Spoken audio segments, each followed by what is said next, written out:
गुल्ली बुल्ली और शॉन आज अपने घर पे ही थे और घर के बाहर बैठकर गेम खेल रहे थे। तभी उनके घर के सामने से एक ट्रक जाती है। शॉन की नज़र ट्रक पे पड़ती है। शॉन ने देखा कि ट्रक में तो रॉड है और वो भी पिंजड़े में। ये देखकर शॉन को बहुत ज़्यादा डर लगता है और शॉन ने गुल्ली बुल्ली को भी ट्रक को देखने को कहा। गुल्ली और बुल्ली ने भी ट्रक को देखा। गुल्ली और बुल्ली को भी ट्रक में रॉड दिखता है। इससे पहले कि गुल्ली बुल्ली कुछ कर पाते वो ट्रक वहां से चला गया। शॉन ने गुल्ली और बुल्ली से कहा, गुल्ली और बुल्ली, किसी ने रॉड को किडनैप कर लिया है और अपनी ट्रक में भरकर ले जा रहा है। हमें जाकर रॉड को बचाना चाहिए। ठीक है शॉन, चलो जल्दी से जीप में बैठ जाओ, हम उस ट्रक का पीछा कर रहे हैं। तीनों आकर जीप में बैठते हैं और फिर गुल्ली ने जीप स्टार्ट किया और जीप को लेकर उस ट्रक का पीछा करने लगा। वो हमसे ज्यादा देर तक भाग नहीं पाएगा, हम उसे जल्दी पकड़ लेंगे। गुल्ली बुल्ली और शॉन उस जीप का पीछा तो कर रहे हैं, लेकिन उन्हें ये नहीं पता है कि वो किसी की चाल है गुल्ली बुल्ली को फंसाने की। उस ट्रक का पीछा करते करते गुल्ली बुल्ली जंगल में आ चुके हैं। वो ट्रक इनके पकड़ में तो आ ही नहीं रहा। उस ट्रक को आखिर ड्राइव कौन कर रहा है? थोड़ी देर बाद वो ट्रक गुल्ली बुल्ली से बहुत आगे निकल जाता है, लेकिन गुल्ली बुल्ली हार नहीं मानते। वो सीधे रास्ते से आगे बढ़ते रहते हैं।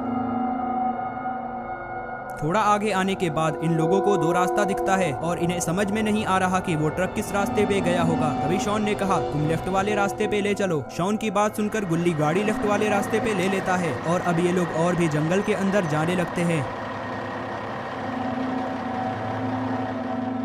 थोड़ा दूर आने के बाद गुल्ली बुल्ली को एक अजीब सी जगह दिखती है। वो जगह दिखने में काफी अजीब थी, लेकिन शॉन को वो ट्रक उसके अंदर दिखाई देती है और ये तीनों उसके अंदर आ जाते हैं। अंदर आते ही गुल्ली बुल्ली को थोड़ा डर लगने लगा, क्योंकि ये कोई पुराना कब्रिस्तान है। जब गुल्ली बुल्ली ट्रक के पास आते हैं तो उन्हें उस ट्रक में कोई नहीं दिखाई देता और ट्रक के पीछे रॉड भी नहीं है। लेकिन रॉड कहाँ गायब हो गया?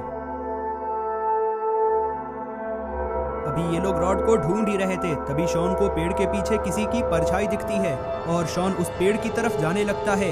जब शॉन पेड़ के पास आता है तो देखता है पेड़ के पीछे तो कोई नहीं है, लेकिन वो परछाई किसकी थी? शॉन को बहुत डर लग रहा है। ये तो इविलन है। इविलन पेड़ के ऊपर क्या कर रही है? शॉन इविलन को देखता है। इससे पहले कि शॉन ये बात गुल्ली बुल्ली को बता पाता, इविलन शॉन पे हमला कर देती है। आवाज सुनकर गुल्ली बुल्ली पीछे की तरफ देखते हैं, लेकिन पीछे की तरफ गुल्ली बुल्ली को कुछ भी नहीं दिखाई देता, क्योंकि इविलन शॉन को पेड़ के पीछे लेकर छिप गई है। गुल्ली बुल्ली का ध्यान सामने की तरफ था। तभी दो इविलन गुल्ली बुल्ली के पीछे आ जाती हैं और उन्हें हैमर से मारकर वहीं पे बेहोश कर देती है। ये तीन इविलन यहाँ कैसे आ गई?